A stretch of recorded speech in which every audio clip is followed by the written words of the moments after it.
Good morning, good evening, and good afternoon, team enthusiasts. I hope that you guys are all doing super well. Welcome back to the video, welcome back to the vlog. We are out and about this morning, bright and early, to get some work done on the good old Mini-Max today. You see that black little piece of metal rolling around the back? Well, yep, that's my exhaust tip. To my true OGs, I know that you guys caught on to that right in the intro, noticing that, well, I have tip problems. Consequently, this one did not fly off at the drag strip. Rather, I went to clean it in my garage in a safe, controlled environment, and it just popped right off. So at this point, third time's the charm, we're gonna head over to the exhaust shop and get that thing freaking welded on because I don't feel like dealing with it anymore, to be completely honest. I love the aesthetic pleasure of having the exhaust tip, but man, when it flies off, it's not only dangerous, but it's also a pain in the ass. And there are some other things that we need to get corrected from an exhaust perspective as well, but I'll talk to you guys about that once we get over to the shop. Safe to say, the early bird gets the worm. Now, before I get into the specifics of what it is that we're gonna be doing with the Mini-Max, not to give anything away, but yeah. The Durtymax giveaway details are going to be live January 1st, 2019. I will be posting a specific upload as to what truck it is that you guys are going to be able to enter to win. Whether it's the LLY, the LML, or the LBZ, which are obviously back at home right now, all those details will be disclosed, and the sweepstakes runs from January 1st to the end of February 2019. We will be releasing a video January 1st to go over all of those details and to answer any questions that I've been getting plagued with from you guys, because I know you're all very excited about how to get entered for that giveaway and everything else that you need to know. So as you guys can see, I'm over at E-Town Auto Works. They were nice enough to accommodate me early this morning to knock out some of the exhaust challenges that I'm having with the Mini-Max. We're gonna go ahead and pull this thing on into the garage here once a bay opens up. And my loyal subscribers, if you guys can recall, I actually had to retrofit this exhaust onto the single cab as it wasn't necessarily made for the single cab application. Oh guys, another update for you. You remember this bezel that I was so excited to put on my truck? It broke. Again, all the tabs broke right off of the damn thing. I give up.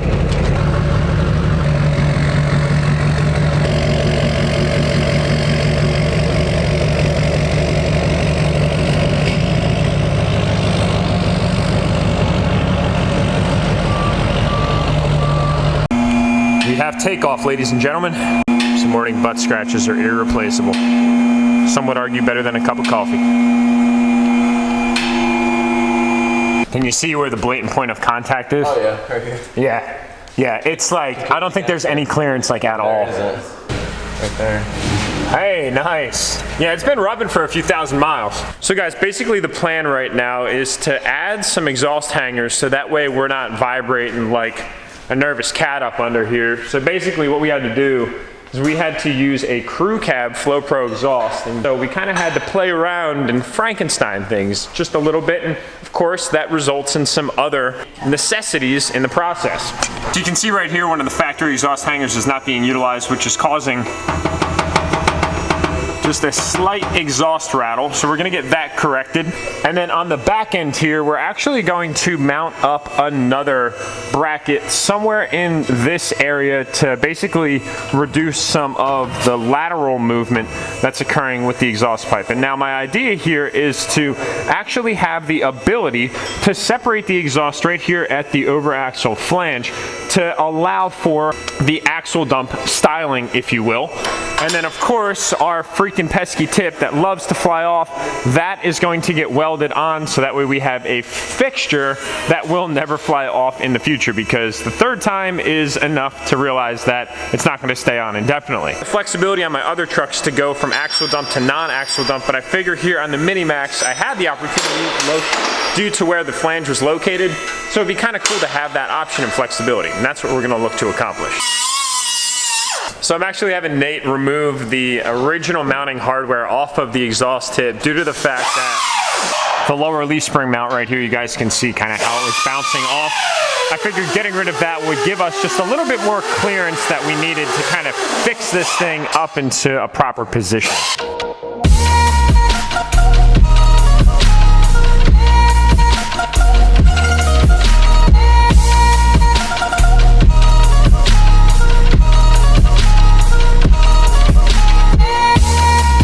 This is rad.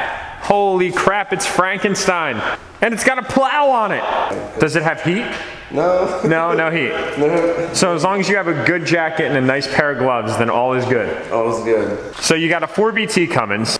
It's got an 03 manifold that you customized and swapped backwards and basically chopped 2 cylinders off of to mount a turbo on the top of. Because to mount this large turbo on the bottom, it didn't fit. Okay. It wasn't even an option. I could see why, because there's not all that much room. Nice big radiator there. So then you've got a Model T cab. Obviously this came off the production line with Ford back in the day. Yeah. It was an option? Yeah, this is the upgrade, right? Nice. And then you've got your hydration for when you're plowing, because it's imperative to stay hydrated. Yeah, our one customer wondered if we run this thing off of beer. 4BT Cummins would probably run off of beer. And then what's the bed off of? It's like a 29 or 30 Model T Ford. This is a Cummins in a lot of ways. Yeah, but the chassis is a Jeep chassis. Yeah. Bumper, we just welded the logging chain. I see that. Dude, this is awesome. And is it 2-wheel-drive? 4. Oh, it's 4-wheel drive. Yeah, we kept it 4-wheel drive. The thing we ran into with that on this side was the shaft hitting the oil pan down here. Oh, wow. Yeah, there's not much room there. Like 3/4 of an inch clearance. There is not a lot of room there at all. So when you torque really hard in 4-wheel drive, it torques it enough that it'll hit. Sure. Ding, ding, ding, ding, ding. And our guys, they wondered if they could make the exhaust for it, because they knew I would make it go out the back quietly, probably. Yeah. So they wondered if they could do it. So one night they slapped this on, and I came out in the morning. You're like, what the hell is this? Like, what are we gonna do with that? They're like, drive it. We're gonna have fun, man. Got your EGT probe in there? Yeah. Nice. All right, let's fire it up. I know everybody in the audience is biting their nails. They're excited right now.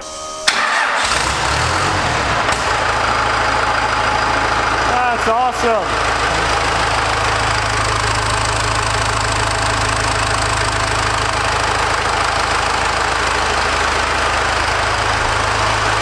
So what do you guys think of that? I know it was completely unexpected, but as I got talking to the owner, Nate, he was like, dude, I have a full plow truck that has a 4BT Cummins in it. And I said, say no more, brother man.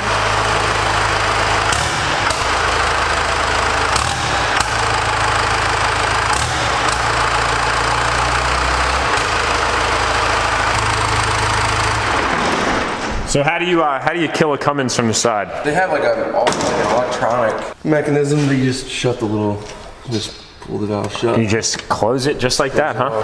The beauty of mechanical technologies. That's awesome, dude. It is fun though. Well, these guys are finishing up. I'll give you guys a unique look at some angles that I don't often see. Up in here we have the Mishimoto trans cooler. You can kind of see the M logo right in there.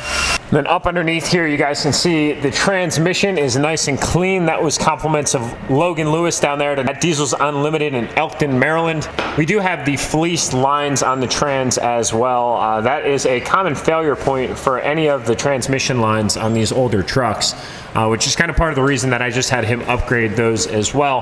He did clean the transmission housing, which is awesome. I don't get to see this often. Actually, I haven't seen it yet. So kind of figured that I'd give you guys the opportunity as well. Coming on down. I think this tip is gonna stay, but only time will tell. We've got 4 tack welds on the back here. I think that's gonna be a sufficient means of holding that damn pesky little tip on.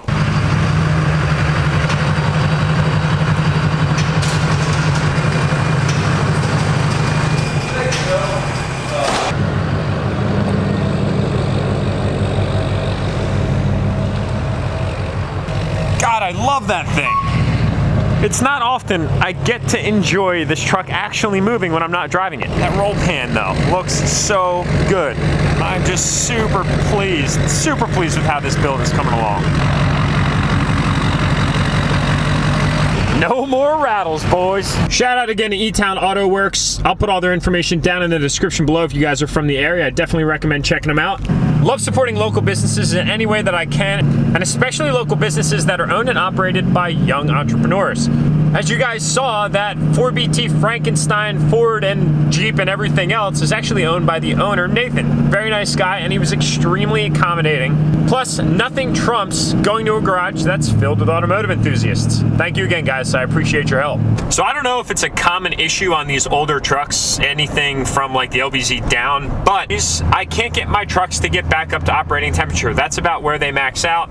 We're gonna head down to the auto parts store real quick here and grab ourselves some thermostats for not only this truck, but also the LBZ. Hey, what's going on, guys? 2 thermostats for 2 Durtymaxes. Well, you have a great day. Yeah, thanks. You do the same.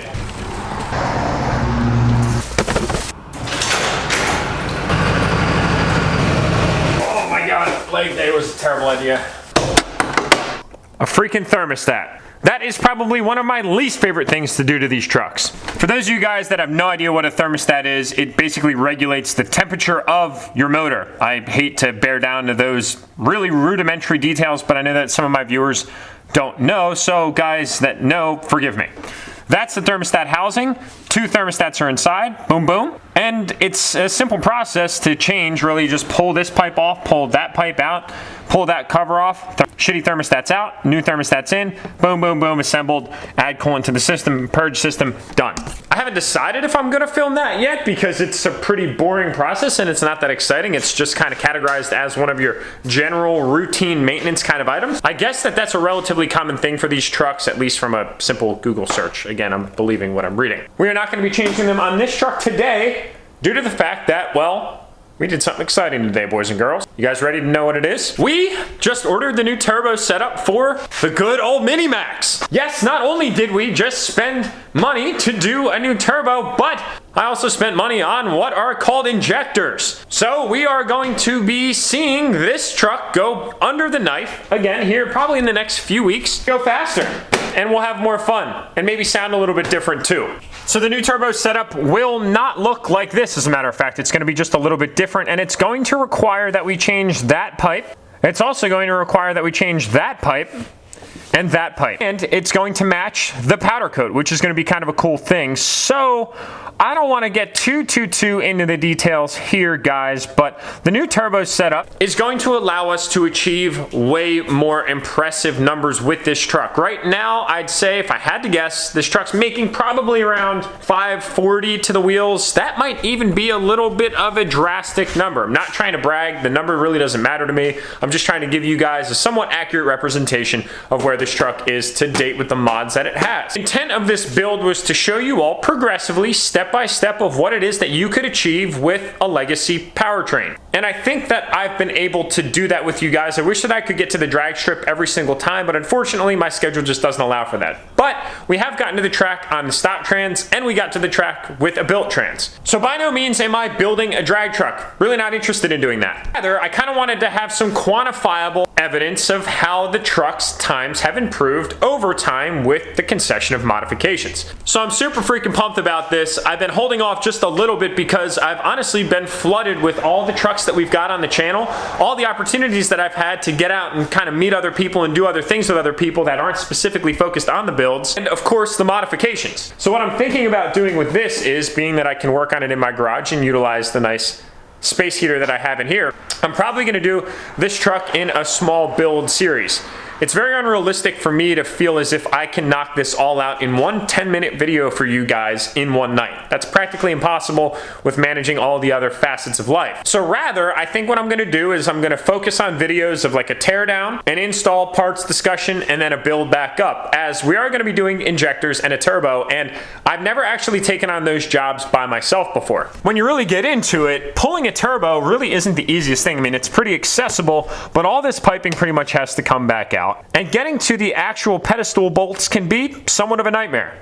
Now on the back end, hopefully the up pipe bolts are just a little bit flexible. I am slightly intimidated by the driver's side up pipe bolts, but luckily Logan actually changed that up pipe for me while the trans was being built. Of course, when the transmission housing is open, everything is very accessible. But that's gonna come out, and then the injectors, one right there, are all going to have to be replaced as well. So we're talking good, I'm gonna say 10 to 20 hours of labor, and I don't want to really rush through this because A, I want to enjoy it with you guys, and B, I want to be able to provide some thorough documentation as I learn and teach you guys hopefully something as well. So I think that it'll be a cool opportunity for us to really get involved on this thing together. Now, from a timing perspective, I'm not exactly sure when that's going to start. I'm thinking maybe towards the middle or the end of January, as the Minimax is actually going to be going away for a short period of time to get some body work done. We're gonna do some lighting upgrades, we're gonna do some color matching on the mirrors, and I'm gonna have Sean take care of some of the imperfections in the roll pan because there are a few things back there that are just bothering me a little bit. Goal and objective from a power perspective is right there around 600 to 650 rear wheel horsepower. The turbo and injector setup that I'm putting on this are more than capable of that. The turbo specifically will bring this truck up to 800 horsepower all day. Will the rest of the family members like that, i.e. the rods and i.e. some of the internal components?